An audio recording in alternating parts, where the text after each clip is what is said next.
kunin na natin mga bro yung pinahinog nating saging. Ayan mga bro, good morning. Maraming nag-aabang dito mga bro. Ito na yung pinahinog nating saging mga bro sa butas. Ngayon natin mapapatunayan mga bro kung legit ba yung ginawa nating pagpapahinog ng saging. Ito nga mga bro, nagtira tayo ng isang sipi. Pagkukumparahin natin mga bro yung pinahinog natin sa butas tapos dito sa isang sipi na to. Maraming nag-aabang dito mga bro kasi ngayon lang nila nalaman yung ganitong klaseng pamamaraan ng pagpapahinog ng saging. Kahapon ko sana ito i-upload mga bro, kaya lang nakapag-upload tayo mga bro ng panghahanting ng pangulam natin. Pero okay lang mga bro, sabihin na lang natin na 3 araw na to dito. Meron naman tayong isang siping natira, bali yung gagawin na lang natin pagkukumparahin na lang natin. Pero kadalasan talaga mga bro, 2 araw lang kinukuha na namin yan. Pag naaabutan kasi ng 3 araw, nagiging sobrang lambot na ng saging. Pag mahinog to mga bro, subukan nyo na rin kung gusto nyong mahinog kaagad yung saging na hindi na gumagastos. Ganito lang uli yung ginawa ko mga bro. Syempre kailangan nyo ng butas, tapos kumuha kayo ng dahon ng nyug, tapos dahon ng saging. Tapos silaban nyo sa butas mga bro yung dahon ng nyug. Kailangan kasi natin painitin yung butas. Tapos pag nagbaga na, lagyan nyo mga bro ng pangsapin natin dahon ng saging, 5 piraso lang.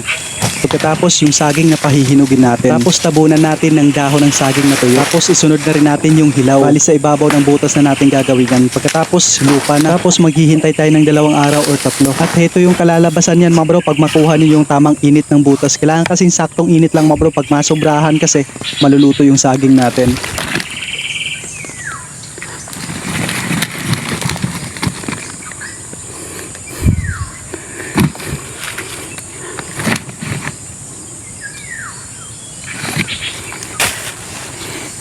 Ito yung saktong-saktong hinog mga bro pag lulutuin lang.